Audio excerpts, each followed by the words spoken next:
जलद कुमार तिवारी सर हैं, मनीष सिन्हा सर हैं, बच्चन पांडे सर हैं और अवर बाबू हैं जो हम लोग के पुराने क्यूरेटर रहे हैं। और सबसे बड़ी बात है कि यह जो आयोजन हो रहा है लंबे समय के बाद हो रहा है, तो इसके लिए शिव कुमार मिश्रा सर का बहुत बहुत आभार है कि जो नवादा म्यूजियम में खास करके इस तरह का आयोजन हो रहा है। और यहाँ पे नवादा से भी काफी संख्या में जो कि इंटरेस्टेड लोग हैं पुरातत्व से, इतिहास से, तो लोग आए हुए हैं। और इसके अलावा बिहार भर से कई क्षेत्रों से देख रहे हैं कि जो लोग आए हुए हैं, जो मैंने इंटरेस्ट दिखाता है कि पुरातत्व के प्रति इनका गहरा इंटरेस्ट है। तो यहाँ पे हम बातों को और ज्यादा बढ़ाते हुए नहीं नवादा के बारे में कुछ बात रखना चाहेंगे, क्योंकि नवादा एक बिहार का हिस्सा है, इसको ऐसे लिया जाए। क्योंकि 1865 में जब गया अनुमंडल बना, तो इसलिए बता रहे हैं कि क्योंकि नवादा की हम बात करेंगे तो नवादा क्या है इस समय में। तो 1865 में गया अनुमंडल बना, उसके पहले बिहार जिला के अंदर नवादा था और उसी में नवादा भी एक हिस्सा था। और 1865 के बाद से गया जिला का हिस्सा रहा, अनुमंडल के रूप में रहा। और 26 जनवरी 1973 को नवादा एक जिला के स्वरूप में सामने आया। तो इसको भगत का ही स्वरूप माना जाए और एक भाग है, लेकिन ये एक छोटा भाग है। 50वां साल होने जा रहा है, 26 जनवरी 2023 में 50 साल हो रहा है। और संयोग से इस म्यूजियम का भी 50 साल होने वाला है। तो अगर म्यूजियम की बात करें, जो आज म्यूजियम शायद आप लोग देखे नहीं होंगे, जो नहीं देखे होंगे वो देखिएगा भी, हमारा वीडियो उसी पे था, तो शायद प्ले होगा तो बाद में दिखा दिया जाएगा। लेकिन हमारा ये बताना है कि जो म्यूजियम में जो देख रहे हैं करीब 5000 से ज्यादा कलाकृतियां हैं और जो दुर्लभ है, तो बिहार में नहीं देश में ऐसी कलाकृतियां एक जगह पे बहुत कम जगहों पे मिलेगी। और क्योंकि ये बहुत ही छोटा सा प्रयास में बहुत कम समय में ये सब काम किया गया है और इसमें आम लोगों का सहयोग था, क्योंकि ये जनता के सहयोग से कह सकते हैं कि जन सहयोग से बना था। इसमें सरकारी अधिकारी जरूर थे, पहले जिलाधिकारी नरेंद्र पाल सिंह थे, उनका एक रुचि दिखाता था पुरातत्व के प्रति, इतिहास के प्रति, और उसी का नतीजा है कि आज हम लोग इन सब चीजों को देख रहे हैं। भले देखने में लगता है कि ये सब चीजें ऐसे ही है क्या है, लेकिन जब आज एक जगह कलेक्शन है तो उसको अगर कालखंड में देखिएगा तो प्रागैतिहासिक काल से लेकर के मध्यकाल तक के, उसके बाद कह सकते हैं कि अभी तक के काल की चीजें यहाँ पे मौजूद है और जो आपको देख सकते हैं, उससे आपको इतिहास को समझने में मदद मिलेगी। अगर हम नवादा की बात करते हैं तो नवादा का 44, जैसे यहाँ पे अवर गांव बैठे हुए हैं, एक नवादा पुरावशेष करके किताब है, उसमें करीब 44 स्थानों गांव का जिक्र है। लेकिन एक चूंकि एक प्रयास किए हैं, अपने लेवल से किए हैं और चूंकि एक लंबे समय से हुआ है, लेकिन अगर उसको देखा जाए तो यहाँ पे 1199 गांव है नवादा जिले में। और अगर कुछ गांव को छोड़ दें तो आधे से अधिक गांव में कम से कम पुरातत्व महत्व की चीजें आज भी मौजूद है। और इसका उदाहरण के तौर पे देखिए कि जब जल जीवन हरियाली के तहत तालाबों की खुदाई हो रही थी तो कहीं से विष्णु की मूर्ति मिल रही थी, कहीं से राम की मूर्ति मिल रही थी, कहीं से सूर्य की मूर्ति मिल रही थी। उदाहरण के तौर पे हम बता रहे हैं कि जैसे सवाई में विष्णु की मूर्ति मिली, चैनपुरा में विष्णु की मूर्ति मिली, चंडीरमा में विष्णु की मूर्ति मिली। इसी तरह से बदलपुर नरहट में है, वहां पे श्री राम की मूर्ति मिली। कई काल खंडों की और काफी प्राचीन मूर्तियां मिली। और जहां तक संजोने की बात है तो उसपे तो चूंकि जो यहाँ पे परंपरा है, तो जहां से लोग उठाते हैं उसका पूजा पाठ करते हैं, बाद में गायब होता है।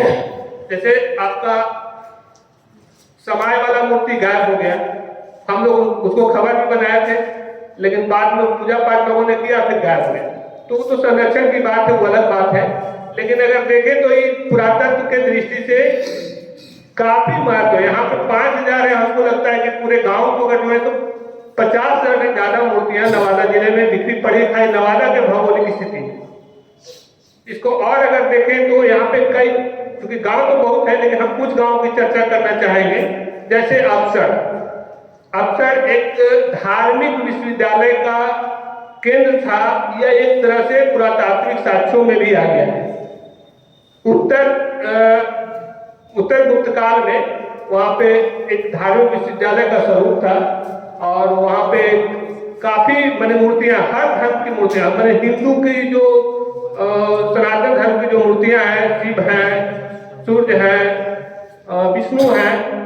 विष्णु की मूर्ति, तो वहाँ पे दुर्लभ मूर्तियां हैं। और वो गढ़ में एक अवशेष था जो कि श्री राम भगवान का जो वन गमन से लेकर के उसके बाद फिर लौटने तक का चित्रित था, जो कि आपको अब देखने को नहीं मिलता है, वो कहानी हो गई है।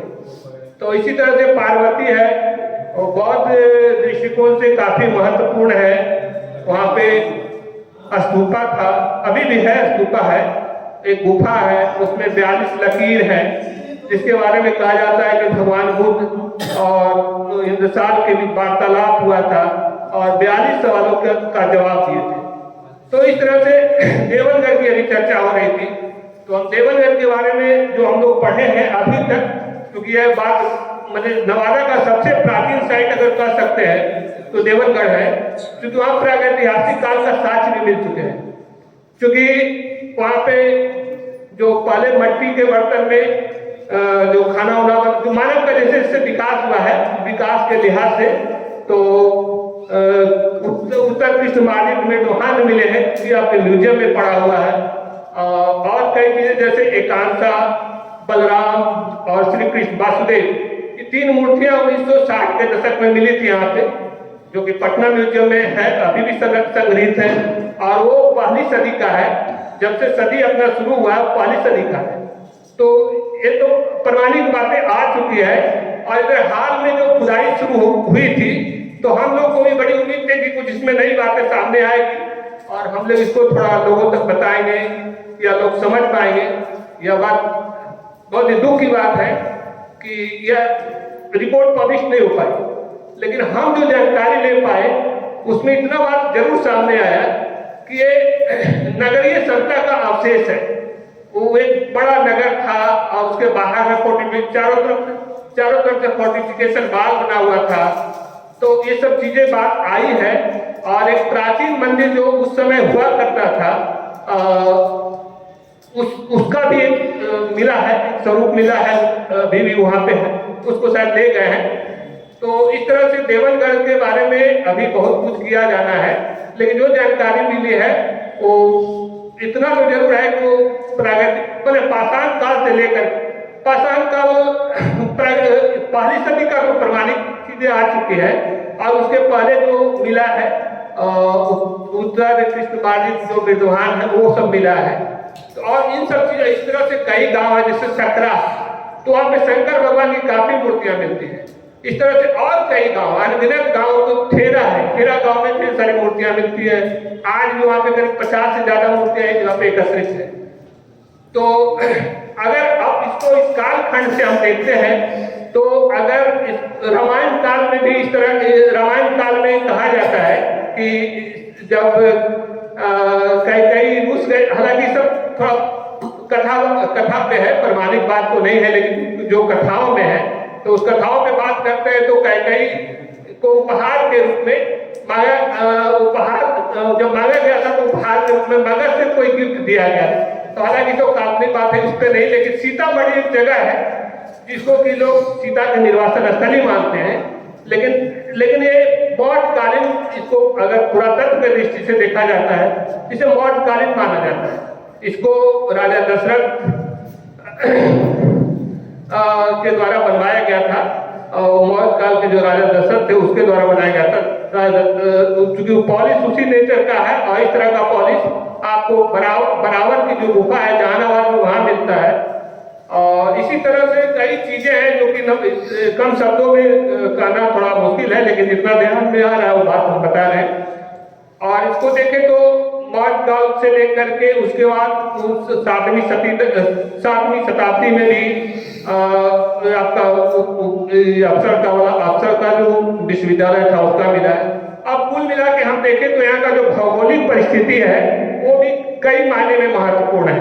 आपको नदी, जो सकरी नदी हम लोग देखते हैं, तो उसके दक्षिणी भाग में देखेंगे कि आप शिव जी की बहुत मूर्तियां, शिव जी की प्राचीन मंदिर मिलते हैं, और उत्तरी भाग में विष्णु का।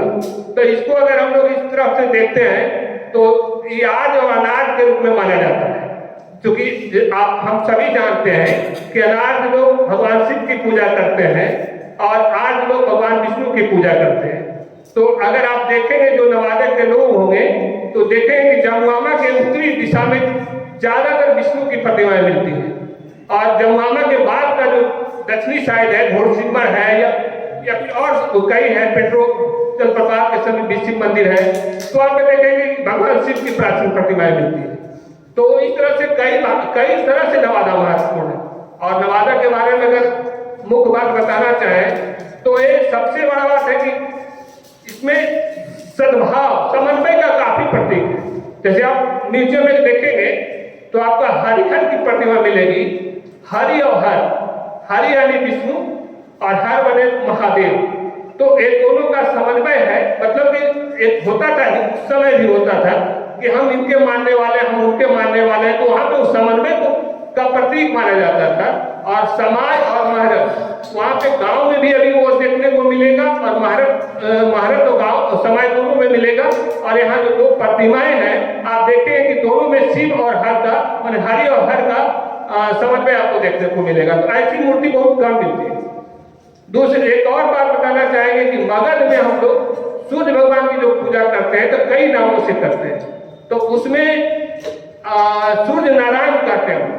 तो सूर्य नारायण कहने का मतलब है कि नारायण हम लोग विष्णु को कहते हैं और सूर्य का तो प्रकृति का एक पूजा है, तो उसका भी समन्वय यहाँ आपको देखने को मिलेगा कि जब पूजा देखिएगा क्योंकि नारायण का जो सैया स्थल है वो तालाब को माना जाता है।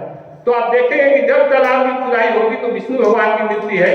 तो इस तरह से सूर्य नारायण कई चीज है जो कि यहाँ पे अध्ययन करने की जरूरत है, विस्तार से पढ़ने की जरूरत है। और ये जितनी बातें हम बोल रहे हैं कि हम भी कोई विद्वान तो है नहीं, किताबों से लोगों से जान बूझ के जो समझ पाए हैं उनके हिसाब से बात कर रहे हैं। तो और जो पुराने जो यहाँ पे आपका चीनी यात्री पाया जो कि कई मैंने जो भी पुरातात्विक साक्ष्य का है पुराना रेफरेंस लिया जाता है, उन्होंने नवादा का जिक्र किया है, वेद शाह ने जिक्र किया है, बुकानंद ने कपोलक के बारे में जिक्र किया। जो इसका कपोलक को हम लोग सीधा शीतल झरना से मानते हैं, लेकिन वो शीतल झरना नहीं है, वहां पे पाषाण कालीन उपकरण मिले। तो इस लिहाज से भी बहुत महत्वपूर्ण है जो कि म्यूजियम में संग्रहित भी है। तो और बुकानंद 1912 में आया था तो उन्होंने उस बात का जिक्र भी किया है कि यहाँ पे बड़ा गड्ढा था। तो इस तरह से कई मेजर कीटो, ब्रोडले, ब्रेगलर, कनिंघम जैसे कई विद्वानों ने नवादा के रेफरेंस से मिलता है। और एंटी कुरियन ह्यूमन्स इन बिहार, तो उसमें भी देखेगा तो नवादा के कुछ साइड का जिक्र मिलेगा। और जो नवादा का जो गजेटियर है, जो गया गजेटियर के नाम से है, अलग से गजेटियर छपा नहीं है, 1957 का गजेटियर है, तो उस गजेटियर में भी नवादा का जिक्र आपको मिलेगा। तो नवादा कई मायने में महत्वपूर्ण है, उस पर काम होना, बहुत काम होना बाकी है। क्योंकि पुरातत्व यहाँ तो जन सवालों को लेकर के लोग सवाल नहीं उठा पाते हैं, पानी को लेकर, बिजली को लेकर के, आई तो पुरातत्व है, इसको तो कोई निर्जीव चीज समझता है। जो पढ़ने वाला लोग है उसको भी हल्के में लेता है। तो हम यहाँ पे लोगों से यही आग्रह करेंगे, जो हमारी समझ थी कि इस दिशा में बहुत अध्ययन करने की जरूरत है और इसे आगे बढ़ाने की जरूरत है। और हम नवादा म्यूजियम पे एक वीडियो बनाए हैं और हमारा अपना शौक है, तो अगर प्ले होता है तो उसको देख लीजिएगा तो नवादा म्यूजियम के बारे में शायद समझ के लिए हो सके। धन्यवाद। बहुत बहुत धन्यवाद।